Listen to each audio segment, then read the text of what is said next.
Hello મિત્રો, શેરબજારની વાતોમાં મિત્રો અમેરિકાની ટેરિફ 50% છતાં પણ બજાર અઠવાડિયાથી વધેલું છે અને કેટલાક ઉદ્યોગો અને સેક્ટરો ટેરિફથી પ્રભાવિત થશે.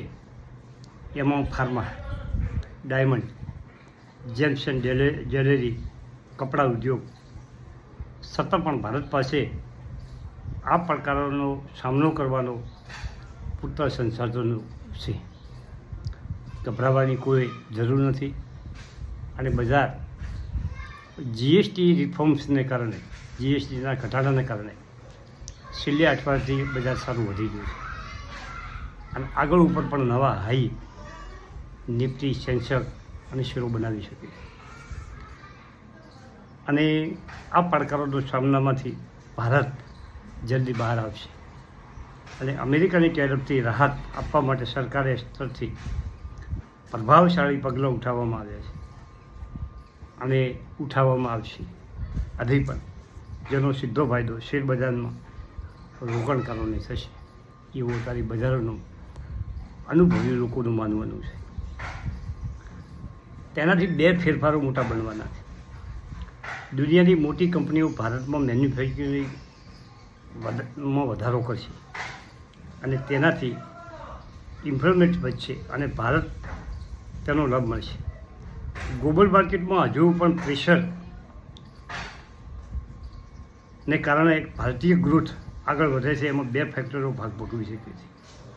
પ્રથમ તો માર્કેટની સ્થિરતા અને બીજું છે ભારતનું વિશાળ ડોમેસ્ટિક માર્કેટ. ભારતનું માર્કેટ ખૂબ મોટું છે અને તેના ગ્રાહકોને પૂરેપૂરો ફાયદો મળી શકે છે.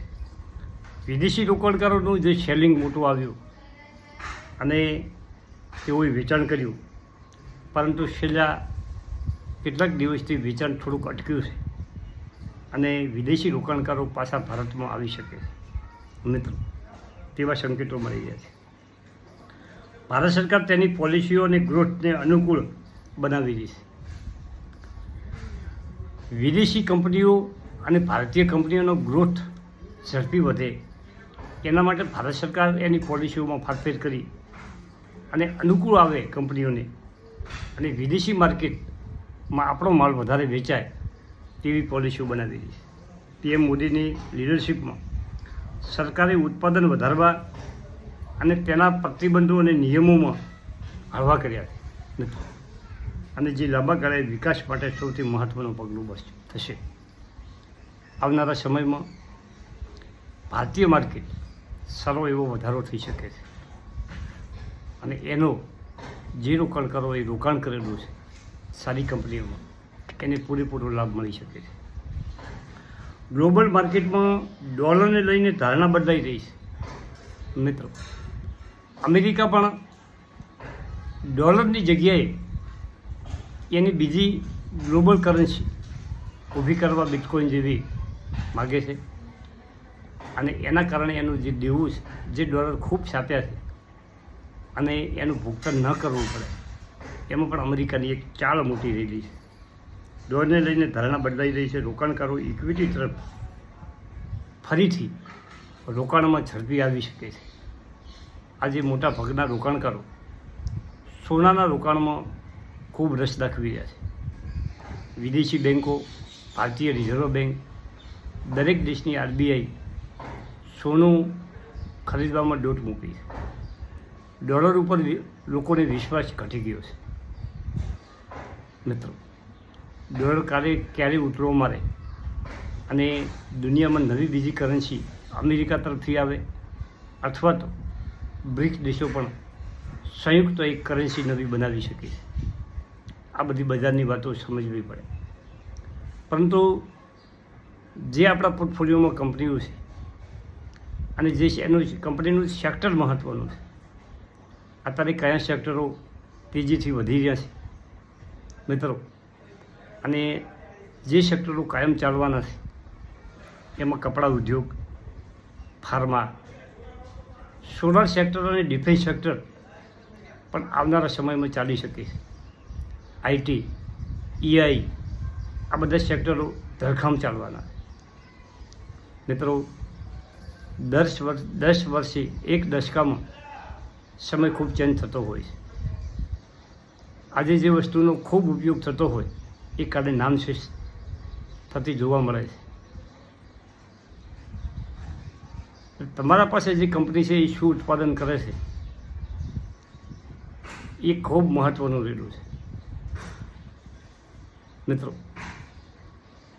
તમે ઓટો સેક્ટરમાં EV સેક્ટર બનાવતી 2 વ્હીલર અને 4 વ્હીલર આવી કંપનીઓને લગતો સામાન બનાવતી બીજી પ્રોડક્ટ બનાવતી કંપનીઓ ઝડપી ગ્રોથ કરી શકે છે મિત્રો.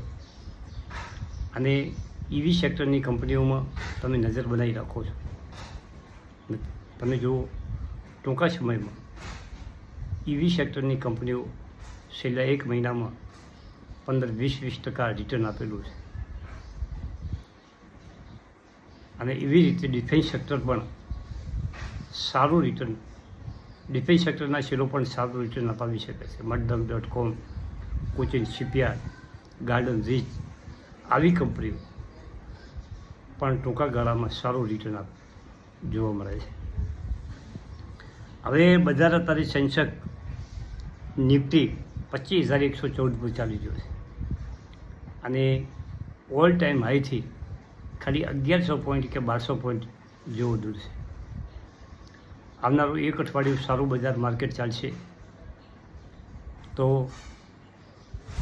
25,500 આસપાસ માર્કેટ થવાની માર્કેટના જોડકોડોની ધારણા છે. હવેથી બજાર તેજ વધશે, ઘટાડાના ચાન્સ ઓછા છે. ધીમે ધીમે ભલે 100 પોઈન્ટ 50 પોઈન્ટ પણ મક્કમ થતી બજાર આગળ વધી ગયું છે. એ પણ તમે જોયું હશે મિત્રો. અને એમાં ખાસ જે ડિફેન્સ સેક્ટર છે એ દુનિયાની આવનારી ગ્લોબલ સંકેતો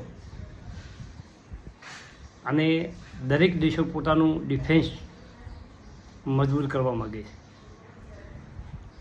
અને ભારત હવે પણ પોતાની જરૂરિયાતો મેક ઇન ઇન્ડિયા માટે પોતાની ડિફેન્સ કંપનીઓ, સરકારી અને બીજી કંપનીઓ ઉપર પૂરેપૂરો ઉપયોગ કરીને પોતાનું કામ, પોતાના જરૂરિયાત પૂરતા